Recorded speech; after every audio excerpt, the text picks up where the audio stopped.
Hi everyone, welcome to Navneet IAS academy. So जैसे कि आपको पता है कि हम मई 2022 मंथ्स के जो इम्पोर्टेंट करंट अफेयर्स हैं उसे कवर कर रहे हैं। एंड इस सीरीज में अब तक पॉलिटी के जो इम्पोर्टेंट करंट अफेयर्स हैं फ्रॉम दिस मंथ वो हम ऑलरेडी कंप्लीट कर चुके हैं। एंड अगर आपको पॉलिटी के करंट अफेयर्स कवर करने हैं फ्रॉम दिस मंथ तो उसका जो लिंक है ऊपर मैं आई बटन के ऊपर दे दूंगी एंड वहां से जाके आप इसे कवर कर सकते हो, right? And in this video, we are going to discuss about the important current affairs from the international relations from this month, that is the May 2022, right?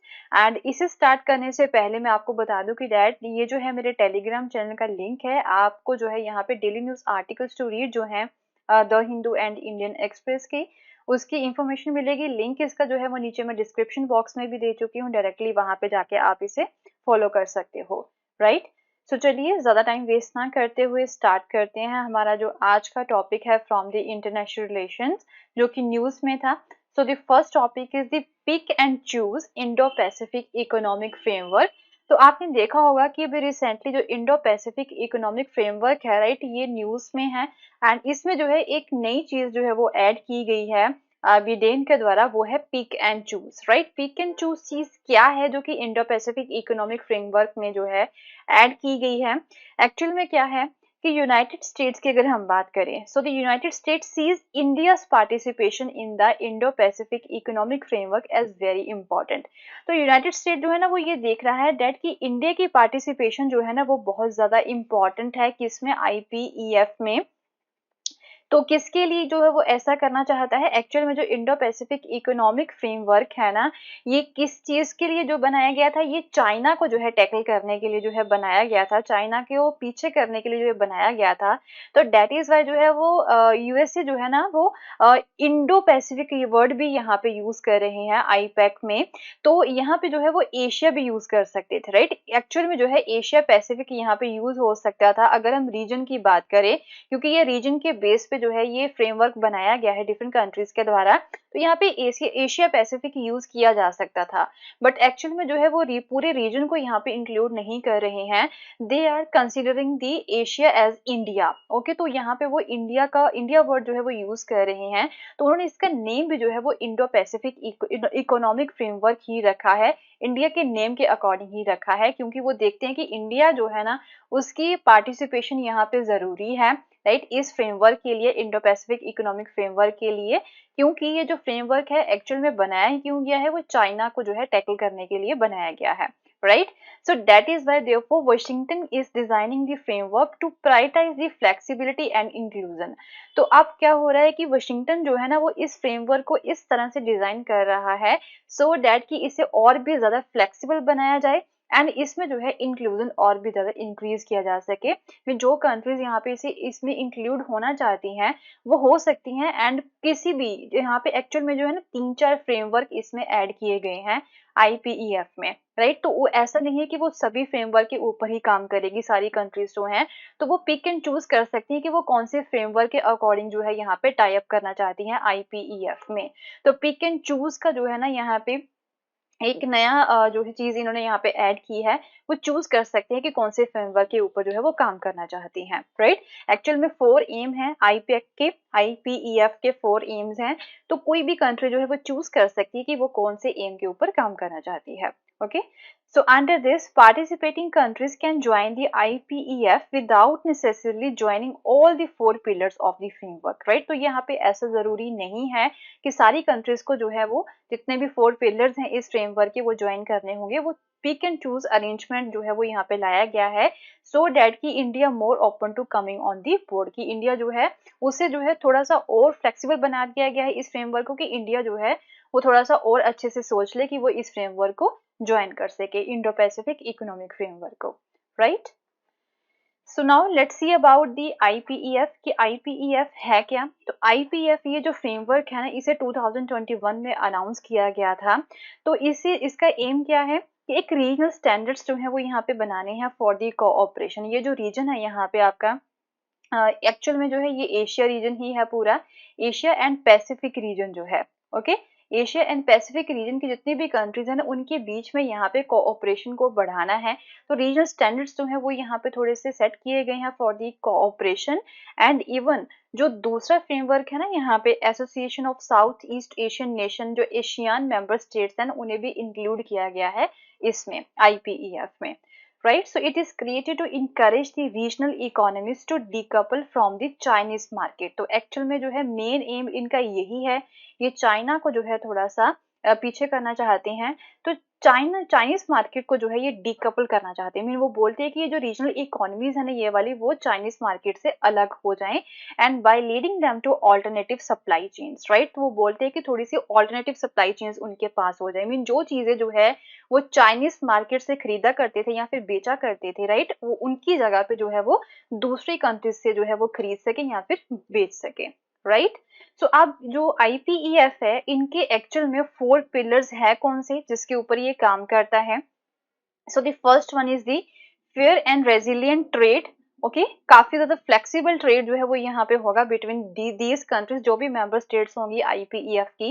And after that supply chain जो है उसे और भी ज्यादा flexible बनाना है।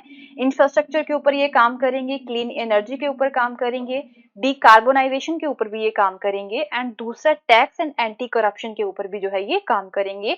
तो ये जो है इनके 4 पिलर्स हैं। एंड अब जो पिक एंड चूज के अंडर क्या होगा कि कोई भी कंट्री जो यहाँ पे IPEF को ज्वाइन करेगी वो इन 4 पिलर्स में से कोई भी पिलर को चूज कर सकती है ना, उसके ऊपर जो है वो काम कर सकती है, राइट? सो अब जो है इंडो पैसिफिक रीजन जो है यहाँ पे, उसका जो है इंडिया के लिए क्या स्ट्रेटेजिक सिग्निफिकेंस है, क्या महत्व है इंडिया के लिए इस रीजन का।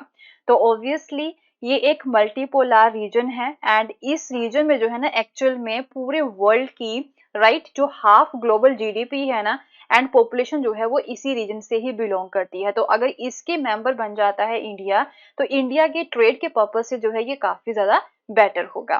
आफ्टर दैट जो है इस रीजन में मिनरल रिसोर्सेज भी काफी अच्छे हैं, इंपॉर्टेंट स्टोरेज एरियाज है यहाँ पे इसेंशियल रिसोर्सेज के, जैसे कि फिश स्टॉक हो गए, मिनरल्स हो गए, and offshore oil and gas हो गया। तो इकोनॉमिक ग्रोथ के लिए भी काफी इंपॉर्टेंट है। So this Indo-Pacific area accounts for approximately 60% of world GDP, right? तो पूरे वर्ल्ड की जो है ना 60% जो GDP है वो यहीं से है, and making it the most important contributor to the global growth. And commerce की वजह से भी जो है काफी इंपॉर्टेंट है ये रीजन। तो वर्ल्ड के जो इंपॉर्टेंट चोक पॉइंट्स है ना, जैसे कि मलक्का स्ट्रेट हो गई, राइट, वो जो है जो कि ग्लोबल इकोनॉमिक ग्रोथ के लिए बहुत ज्यादा इंपॉर्टेंट है, वो इसी रीजन में ही बिलोंग करते हैं, वो इसी रीजन में ही पड़ते हैं। तो ऑब्वियसली ट्रेड के पर्पज से, राइट, एंड ग्रोथ के पर्पज से, मिनरल रिसोर्सेज के पर्पज से जो है ये वाला रीजन जो है वो इंडिया के लिए बहुत ज्यादा इंपॉर्टेंट है। एंड USA जो है वो चाइना की एक तरह से अगर हम बात करें तो चाइना की थोड़ी सी यहाँ पे जो पकड़ है ना उसे कम करने के लिए उन्होंने यहाँ पे इंडो पैसिफिक में जो है ना एशिया की जगह पे इंडिया वर्ड जो है, इंडो वर्ड यूज किया है। इंडो का मतलब हो गया इंडिया पैसिफिक। ओके, तो एक्चुअल में अगर हम बात करें एशिया की, तो एशिया में सबसे बड़ी इकोनॉमी कौन सी है, वो चाइना ही है, राइट? तो इंडिया जो है अभी पीछे है चाइना से। तो फिर भी जो है ना उन्होंने इस चीज को खत्म करने के लिए उन्होंने इंडिया का नाम यहाँ पे लिया है, इंडिया को ज्यादा वो इंपॉर्टेंस दे रहा है, राइट? सो अब एशियन मेंबर कंट्रीज कौन कौन सी हैं आप इस मैप से देख सकते हो, डेट Myanmar, Thailand, Cambodia, Singapore, Indonesia, Vietnam, Malaysia, Laos, Philippines and Brunei. तो ये सारी जो है एशियन मेंबर्स हैं जो कि यहाँ पे IPEF की भी मेंबर्स हैं अभी। And this one is your Indo Pacific region. Okay, तो ये वाला रीजन जो हो गया आपका सारा, यहाँ पे चाइना को जो है इन्होंने बाहर निकाल दिया है।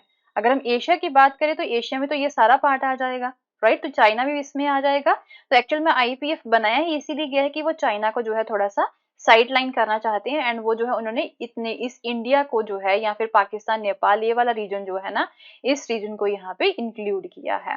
ओके, तो ये वाली सारी कंट्रीज जो है वो इसमें इसका पार्ट बनती है। Even Australia, Papua New Guinea, Indonesia, ये सारे जो कंट्रीज है अब इसका पार्ट है। ओके, एंड इवन जापान भी जो है इसका पार्ट है।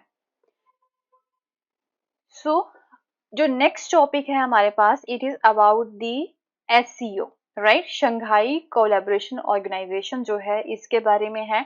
तो अभी दिल्ली ने जो है इस मीट को होस्ट किया है। तो दैट इज वाई जो है ये न्यूज में है।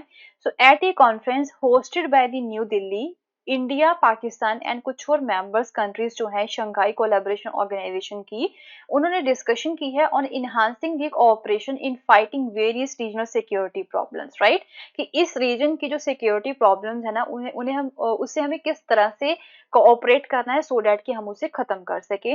तो conference is being held as a part of the SCO regional anti terrorist structure. तो एक रेड स्ट्रक्चर भी है जो कि एंटी टेररिस्ट स्ट्रक्चर है, राइट, उसके ऊपर ये काम करता है। तो ये जो शंघाई कोलैबोरेशन ऑर्गेनाइजेशन यहाँ पे हुई है ना, उसके साथ साथ जो है रैट वाला जो कोलैबोरेशन है उसके साथ भी यहाँ पे जो है उसे भी जो है साथ में लेके इन्होंने आगे इसके ऊपर भी बातचीत यहाँ पे हुई है, रेट्स के ऊपर भी। ओके, तो बैकग्राउंड देख लेते हैं। So India assume chairmanship of the council of regional anti terrorist structure of SCO on October 28 last year for a period of 1 year. तो इंडिया ने जो है चेयरमैनशिप इसकी ली थी रेट एससीओ की एंड 28 अक्टूबर को लास्ट ईयर के लिए, last year for the period of 1 year. तो ये रैट है क्या? तो ये रीजनल एंटी टेररिस्ट स्ट्रक्चर है जिसका हेडक्वार्टर कहाँ पे, उज्बेकिस्तान में है and it is a permanent organ है। ये किसका ऑर्गन है? ये एससीओ का एक ऑर्गन ही है, ये पार्ट है जो कि किसके ऊपर काम करता है, एंटी टेररिस्ट स्ट्रक्चर के लिए ये काम करता है। Okay, so which serves to promote cooperation of member states against the three evil of terrorism, separatism and the extremism। तो ये तीन evils जो है ना यहाँ पे इसको लेके इसके लिए कॉपरेशन जो होती है ना वो यहाँ पे डिफरेंट मेंबर स्टेट्स के बीच में जो है वो यहाँ पे की जाती है। ओके, तो सिक्योरिटी एंड डिफेंस जो है मेन ऐसे इश्यूज है जिसको लेके ये डील करता है रेट्स जो है। ओके, तो एससीओ के बारे में देख लेते हैं। ये permanent inter governmental international organisation है एंड इसकी क्रिएशन कब हुई थी? 2001 को इसकी क्रिएशन हुई थी शंघाई चाइना में एंड फिर शंघाई कोऑपरेशन ऑर्गेनाइजेशन चार्टर जो है वो साइन किया गया था during the Saint Petersburg SCO head of state meeting in June 2002 and entry into force on 19 सितंबर 2003। तो अगर हम यहाँ पे बोले तो इसकी अनाउंसमेंट कब हुई थी? 2001 में हुई थी एट शंघाई चाइना में। तो इसे जो है ये कब यहाँ पे लागू हुआ था? 19 सितंबर 2003 को जो है ये लागू हुआ था। ओके, तो एससीओ बनने से पहले, शंघाई कोऑपरेशन ऑर्गेनाइजेशन बनने से पहले यहाँ पे एक और मैकेनिज्म था जिसे हम शंघाई 5 मैकेनिज्म बोलते हैं। ओके, तो इसमें जो है ना एक्चुअल में 5 कंट्रीज थी, राइट। तो बाद में जब नई नई कंट्रीज और इसमें जोड़ती गई तो इसे इसका जो नेम है वो चेंज करके क्या बना दिया गया था? इसका जो नेम है वो एससीओ बना दिया गया था। ओके, तो फाउंडिंग मेंबर्स कौन कौन से हैं एससीओ के? Kazakhstan and China, right, Kyrgyzstan, Russian federation, Tajikistan and Uzbekistan, ये कुछ फाउंडिंग मेंबर्स हैं इसके, राइट। तो बैकग्राउंड थोड़ा सा देख लेते हैं। तो इनिशियली क्या था, जैसे कि आपको मैं बता चुकी हूँ कि शंघाई 5 था इसका नाम एससीओ का, राइट। एससीओ का पहले क्या नाम था? शंघाई 5 था। तो इसमें Kazakhstan, China, Kyrgyzstan, Russia and Tajikistan, ये 5 जो कंट्रीज थी वो क्या थी, वो इसकी मेंबर्स थी, राइट, 2001 से पहले। एंड शंघाई 5 जो है ये कब बनाया गया था? ये 1996 में इसे बनाया गया था एंड एक्चुअल में जो है ना ये किसके लिए बनाया गया था? From a series of border demarcation and demilitarisation talks. तो ये यहाँ पे जो है ना बॉर्डर को लेके जो यहाँ पे बातचीत चल रही थी, which the 4 former Soviet republic held with China to ensure stability along the borders, right. इन सारी कंट्रीज ने जो है ना जो भी हलचल इनके बॉर्डर्स के आसपास हो रही थी उसके उसके रिगार्डिंग जो है ना ये इन 5 कंट्रीज ने ये अपना ऑर्गेनाइजेशन बनाया था। फिर 2001 में उज्बेकिस्तान ने इसे ज्वाइन कर लिया था and following the Shanghai 5 was renamed the Shanghai cooperation organisation, right. तो पहले 5 मेंबर थे इसके, Kazakhstan, China, Kyrgyzstan, Russia and Tajikistan. तो बाद में जो है 2001 में जो है फिर इसे उज्बेकिस्तान ने जब ज्वाइन कर लिया तो इसका जो नेम है वो चेंज करके क्या कर दिया गया था? एससीओ कर दिया गया था। ओके, तो फिर उसके बाद में 2017 में इंडिया एंड पाकिस्तान भी इसके मेंबर बन गए थे एंड अभी इसके जो है ना 8 मेंबर कंट्रीज हैं एससीओ की, Kazakhstan, China, Kyrgyzstan, Russia, Tajikistan, Uzbekistan, India, Pakistan and Iran जो है उसे अभी रिसेंटली जो है as a 9th full member जो है वो माना गया है इस ऑर्गेनाइजेशन का, राइट। ऑब्जेक्टिव्स क्या है एससीओ के? ऑब्वियसली आपको पता ही होंगे, ये एक रीजनल ऑर्गेनाइजेशन है तो रीजनल इंटरेस्ट जो हैं उन्हें फुलफिल करने के लिए, उसको लेके कोऑपरेशन के लिए जो है बिटवीन डिफरेंट कंट्रीज जो है ये बनाया गया है। तो ऑब्वियसली म्यूचुअल ट्रस्ट एंड जो नेबरलीनेस है ना इन मेंबर स्टेट्स के बीच में उसे स्ट्रेंथन आउट करना है एंड इफेक्टिव कोऑपरेशन यहाँ पे दिलवानी है कौन कौन सी एरिया में, politics, trade, economy, research, technology, culture, education, energy, transport, tourism, environmental protection and other areas. Okay, तो पीस, सिक्योरिटी एंड स्टेबिलिटी यहाँ पे रीजन में बनी रहे उसके लिए जॉइंट एफर्ट्स करने हैं and democratic, fair and rational new international political and economic order ये जो है वो यहाँ पे इस्टेब्लिश करना है। ये मेन ऑब्जेक्टिव्स हैं एससीओ के। तो अब इंडिया के लिए क्या सिग्निफिकेंस है एससीओ का वो देख लेते हैं। तो ऑब्वियसली जो एससीओ है तो वो जो है ना एक तरह से lies in economics and geopolitics with the Eurasian states. तो यहाँ पे कुछ यूरेशियन स्टेट्स भी हैं तो उनके साथ इनके संबंध अच्छे होंगे, उनके साथ अच्छे से व्यापार कर सकेंगे, राइट। तो ये जो है एक पोटेंशियल प्लेटफॉर्म है टू एडवांस इंडिया का कनेक्ट सेंट्रल एशिया पॉलिसी। तो इंडिया की जो सेंट्रल एशिया की पॉलिसी है ना वो जो है यहाँ पे इसके थ्रू फुलफिल हो सकती है। So the SCO member state occupy the huge landmass adjacent to India's extended neighborhood where India has both economic and security imperatives। तो इसमें जो है obviously आपको बता चुकी हूँ इसमें जो है ना extended neighborhood वाली वो भी countries है जिसके साथ जो है ना इंडिया अपना व्यापार, अपना ट्रेड जो है ना वो और भी अच्छे से बढ़ा सकता है एंड सिक्योरिटी पर्पस के को लेके भी जो है उनके साथ जो है वो क्या कर सकता है अपने जो भी इनकी इम्पेरेटिव्स हैं उन्हें फुलफिल कर सकता है। So SCO provides the only multilateral platform for India to deal in close proximity with Pakistan and Afghanistan। तो पाकिस्तान एंड अफगानिस्तान पे इसके मेंबर्स हैं तो ऑब्वियसली जो भी इश्यूज हैं यहाँ पे इन कंट्रीज के साथ वो यहाँ पे सॉल्व आउट किए जा सकते हैं, राइट। उनके साथ डील किया जा सकता है with the close proximity with Pakistan and the Afghanistan. Okay, so Shanghai cooperation organisation जो है उसके कुछ मेंबर स्टेट्स हैं एंड इवन उसके अलावा कुछ ऑब्जर्वर स्टेट्स भी हैं एंड कुछ डायलेक्ट पार्टनर्स भी हैं एंड कुछ गेस्ट अटेंडेंट्स भी हैं। ओके, तो member states China, Kazakhstan, Kyrgyzstan, Russia, Tajikistan, Uzbekistan, India and Pakistan. जो भी ब्लू वाली हैं यहाँ पे सारे आपको पता होगा, राइट। ये वाले लाइट ब्लू वाले ये सारे जो हैं एससीओ के मेंबर स्टेट्स हैं। आफ्टर ग्रीन वाले जो हैं ये वाले, okay, these are the observer states. तो ऑब्जर्वर स्टेट्स कौन कौन सी हैं? Afghanistan, Belarus, Iran and Mongolia. And after that if we talk about the dialogue partners, Armenia, Azerbaijan, Cambodia, Nepal, Sri Lanka and Turkey. तो डार्क ब्लू वाले, ओके, ये वाले हो गए। एंड नेक्स्ट गेस्ट अटेंडेंस हो गई ये वाली, एशियन के मेंबर्स हो गए कुछ, Turkmenistan, CIS and United Nations के कुछ मेंबर्स हो गए। ओके, सो ये था हमारा आज के कुछ important topics from the international relations and अपनी नेक्स्ट वीडियो में भी जो है इंटरनेशनल रिलेशंस के कुछ इंपॉर्टेंट टॉपिक्स को हम यहाँ पे कवर करेंगे। एंड अगर आपको मेरा कोर्स पसंद आया तो इसे शेयर करना ना भूलें and don't forget to subscribe, like and share my channel. Okay, so मिलते हैं अपनी नेक्स्ट वीडियो में। Thank you so much, have a nice day, bye bye.